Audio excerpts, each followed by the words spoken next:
Hi friends, welcome back to Afiyat cooking channel. టమాటా పప్పు ఎలా తయారు చేయాలో చూద్దాం.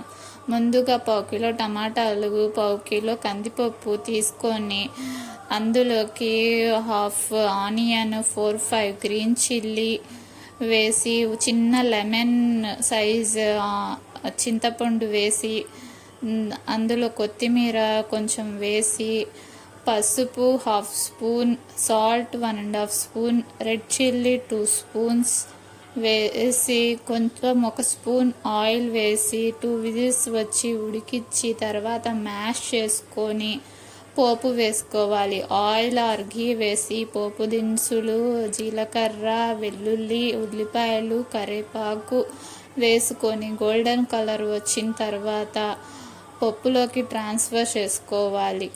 రెడీ అయిపోయింది ఎమ్మీ పప్పు. ఎంజాయ్ చేయండి. Please subscribe my channel. Please support చేయండి.